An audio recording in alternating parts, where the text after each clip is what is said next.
gue masih belum berganti kostum nih dari video yang sebelumnya. Ya udahlah ya, males mumpung sekalian bisa bikin video. Oke, kali ini gue mau bercerita tentang liputan gue lanjutan ya dari Denmark Open ke French Open. Nah, seperti mungkin teman-teman tahu kalau misalnya Denmark Open itu nyambung langsung sama French Open. Jadi kita datang ke Paris itu biasanya dari Denmark. Nah, Paris. Siapa sih yang gak seneng pergi ke Paris?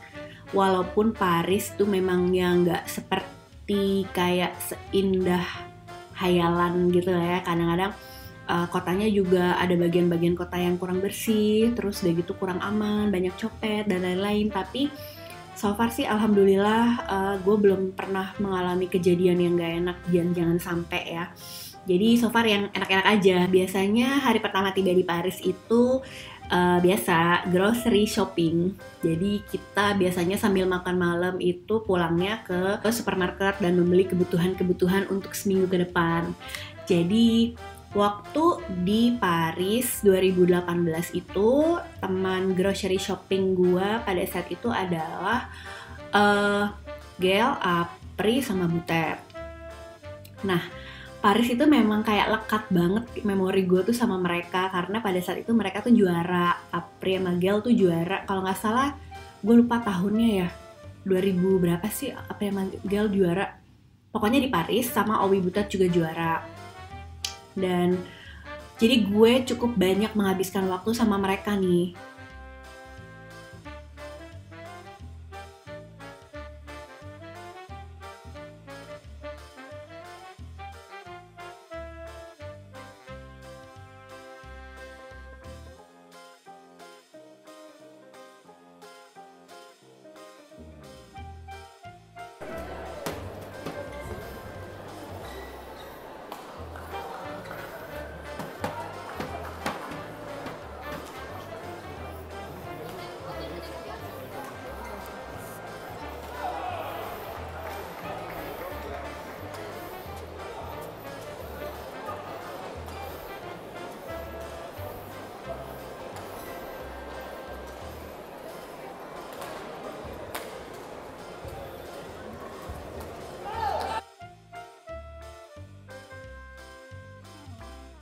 Di Paris ini kita kalau nginep itu biasanya langganannya tuh di kayak apartemen hotel gitu. Jadi bentuknya kayak apartemen, satu kamar itu bisa sampai 2 sampai 4 orang ya. Nah, di situ tuh karena bentuknya seperti apartemen, jadi dia ada dapurnya juga, kita bisa masak. Nah, jadilah kita kadang-kadang membeli sayur mayur atau ayam atau apa gitu yang bisa dimasak. Dan serunya juga jadi apa ya? Kita jadi masak-masak bareng gitu kan. Pokoknya menyenangkan banget deh kalau di Paris itu tempatnya, walaupun emang harus ekstra hati-hati. Barang-barang yang berharga itu harus dijaga baik-baik karena ada beberapa kejadian yang memang barang-barangnya tuh hilang gitu. Dan atlet-atlet itu jago-jago loh masak-masak, mereka niat juga gitu, mungkin karena bawaan dari audience juga. Ada yang bawa bumbu-bumbu masak, terus segala bawang, segala cabai rawit juga dibawa gitu. Tapi mereka jarang sih pakai cabai karena kalau lagi tanding gitu pada nggak berani sih makan makanan yang pedes kan, takut sakit perut gitu. Jadi yang rata-rata sih aman-aman aja lah yang mereka bawa.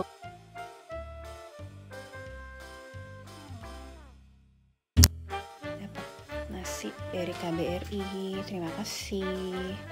Isinya kayak semur gitu nih kalau nggak salah. Terus ada bakwan sama ada sayurnya. Selain acara masak-masak, karena kamar hotel itu gede, kita kadang-kadang juga melakukan aktivitas-aktivitas lain gitu ya, bareng-bareng. Misalnya lagi nggak bisa keluar karena jadwal liputan gue misalnya padat, atau jadwal istirahatnya atlet juga padat gitu untuk mereka siap-siap pertandingan besok. Kadang-kadang ya kita cuma bareng-bareng di kamar aja, macem-macem, ngapa-ngapain aja gitu. Pernah gue sama Butet, Civita, sama Debbie ngapain ayo? Kita aerobik aja di kamar hotel, beneran aerobik. Jadi senam gitu kan. Dan setelah aerobik itu kita salsa. Gue lupa deh itu pernah gue IG storyin gak ya? Kalau nggak salah sih pernah. Debbie SKJ juga hayo banget dia mah fasih bener. Terus selain SKJ ya ngapain lagi ya, kita cerita-cerita. Karena ya gimana sih, lagi di negeri orang gitu kayaknya kan udah gitu jauh pula, jadi kayak ya sesama satu tim ya senasib, jadi sering bareng-bareng, kegiatan bareng, cerita bareng gitu-gitu. Kalau misalnya ada waktu sempat gitu, kalau gue sih sebagai orang yang agak-agak norak gitu kan, ya pengen ke Eiffel Tower walaupun tahun-tahun sebelumnya udah pernah gitu. Tapi ya gimana gitu kan, mumpung lagi ada di sana, kalau ada waktunya ya kenapa enggak gitu. Cuma mereka yang udah sering banget ke sana tuh kayak bangsa butet gitu. Kayak ya udah, kalau ke sana bukan berarti tiap ke sana harus ke Eiffel Tower dan foto gitu kalau kata dia. Ya mungkin karena dia udah terlalu sering banget ya, udah lebih dari 10 kali kan. Kalau gue kan masih jarang, baru berapa kali lah gitu. Dan kalau emang waktunya sempat dan ada temennya sih, ya biasanya tuh gue kesana. Waktu yang 2018 itu ke Eiffel Tower itu gue sama Gel Apri. Di tahun sebelumnya sama Apri doang, karena Apri yang pas juara itu iya ya, Apri itu belum pernah kesana. Jadi dia kayak minta temenin gue abis juara. Kalau misalnya masih main gitu kan pasti kan jadwalnya kan gak terlalu banyak ya, karena mereka mesti jaga kondisi untuk pertandingan besok. Jadi benar-benar dari hall itu ya pulang ke hotel, stay di hotel, tidur gitu, istirahat. Dan pada saat Apri sama Gel juara itu, Apri sorenya langsung minta temenin, Mbak kerja sampai jam berapa gitu, dia nanya. Ngetik beritanya sampai jam berapa, nanti kalau udah selesai kabarin ya, aku mau minta temenin ke Eiffel Tower gitu. Ya udah, pada saat gue udah selesai, tapi gue bilang, Pri, tapi gue agak sore ke malam gitu, lo nggak apa-apa nggak gitu? Iya nggak apa-apa. Dan gue juga ingetin juga, kalau misalnya mau pergi gitu, biasanya gue ingetin mereka apakah mereka udah izin sama pelatihnya atau belum, karena kan pergi sama gue, berarti kan gue bertanggung jawab juga gitu kan. Terus Apri bilang udah izin sama Ko Didi dan boleh gitu. Ya iyalah, abis juara pasti boleh sama Ko Didi kan. Dan akhirnya waktu itu kita pergi ke Eiffel Tower, dan di situ ya biasalah kita mulai dari ketawa-tawa, cerita-cerita, udah semuanya udah jumpalitan. Terus pas hari besokannya ke Eiffel Tower lagi, tapi sama Gel dan sama Butet. Butet seperti biasa, cuma mau nunggu di mobil. Waktu itu kita naik Uber deh kalau nggak salah. Merci beaucoup. Merci beaucoup. Bonjour. Pada saat itu Butet jadi nunggu di mobil, dan dia speak gitu loh sama supirnya untuk nungguin. Gel sama Apri tuh pengen foto di Eiffel Tower sama trofi yang mereka dapet buat kenang-kenangan. Jadi gue waktu itu motoin, terus si Butet kayak udah nunggu gitu lama banget, dan dia bilang, ayah cepetan, ini supirnya udah nanyain. Karena mereka tuh kayaknya parkirnya di tempat yang seharusnya bukan tempat parkir, karena kan gak tahu ya, mungkin jauh kali ya tempat parkir yang resmi. Akhirnya Butet speak gitu, ayo buruan. Terus karena yang namanya cewek-cewek ya, foto lama, aduh kurang ini, kurang itu, kurang ini gitu kan. Akhirnya kita, iya Ted, bentar gitu. Terus dia kayak udah kehilangan kesabaran, mungkin supirnya udah marah-marah kali ya. Ayo cepetan, ini udah mau kabur nih, bentar lagi lu ditinggal, gue disuruh keluar, bla bla bla bla. Akhirnya ya udah kita buru-buru ngibrit. Terus gue sempet tanya sama Butet, lo kenapa sih nggak mau foto? Turun sih bentar gitu kan. Dia bilang, dia udah sering banget kan, mungkin dulu udah pernah gitu, jadi kayak udahlah nggak usah gitu. Terus besokannya gue pergi sama mereka, nemenin mereka pada shopping gitu. Ya mungkin kan habis juara, terus lagi di Paris, ada titipan juga, mau beli hadiah dan segala macem. Gue pada saat itu nemenin doang ya, karena memang belanjanya ke tempat-tempat branded items yang harganya wow sih kalau menurut gue. Ada di beberapa mereka juga yang kalau beli barang-barang itu kan memang sesuai dengan kemampuannya mereka, atau ada juga yang buat reward aja gitu. Misalnya mereka juara sekian persennya oke, boleh gue beliin sesuatu yang emang udah gue targetin banget nih Mbak dari dulu. Karena gue nanya juga, lo beli tas harganya segini serius? Ya iya Mbak, soalnya ini udah gue incer, gue nabung. Kalau misalnya gue dapat hasil bagus, sekian persennya mau ini, tapi tetap sebagian besarnya ditabung, gitu-gitulah. Selama perjalanan itu gue juga nanya, oke, emang kenapa ini istimewanya apa sih sampai harganya segini gitu kan? Dan harganya kan ya pada tau lah ya, harga branded items tuh kayak tas aja 30 juta gitu kan. Gue sebagai emak-emak kan merasa kayak oh my god, itu like kayak biaya sekolah anak gue sampai SD gitu-gitu ya. Tapi kan again, kepentingan dan kebutuhan orang itu beda-beda, dan kemampuan orang juga beda-beda. Ya gue tidak menjudge, tapi gue kayak cuma pengen tahu aja gitu. Oke, beli tas harganya segini, duitnya dari mana, terus udah gitu udah dipertimbangkan belum untuk bla bla bla. Ya kayak emak-emak banget sih, cuma ya ini ya gue lakukan cuma sama yang kalau udah deket aja gitu. Gak semua juga, kalian ngapain gini-gini? Emang aku tuh siapa pakai larang-larang? Di Paris tuh di hari terakhir itu gue lupa juga deh itu tahun berapa. Jadi kita pergi, gue, Gel, Apri sama Butet pergi, dan kebetulan kalau nggak salah waktu itu kita flightnya tuh malam. Jadi kita punya hari terakhir itu the whole day untuk keliling kota Paris. Jadi kalau nggak salah flightnya itu jam 8 malam. Dan kita kan udah hari terakhir itu harus check out kan. Check out itu maksimal jam 12. Jadi kita titip koper di concierge hotel dan kita harus cus karena kamarnya udah nggak bisa ditempatin lagi. Ya udahlah, kita keliling-keliling kota Paris. Paris itu kan terkenal ya, crepes-nya tuh enak banget. Dan kita waktu itu nyempetin diri ke sana. Dimana itu antriannya panjang banget. Dan emang beda sih, crepes-nya tuh enak banget, baik yang asin maupun yang manis ya. Itu memang meh banget lah waktu itu. Dan juga kita perginya rame-rame gitu. Wah, gede banget crepes-nya. Makan malam, mau makan 3 hari.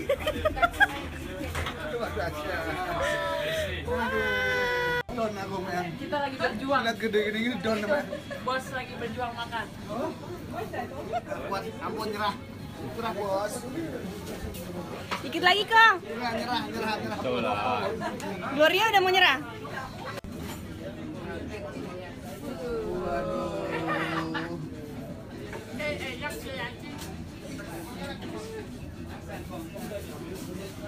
Pada saat kita makan itu diabadikan, terus kita posting gitu di IG story.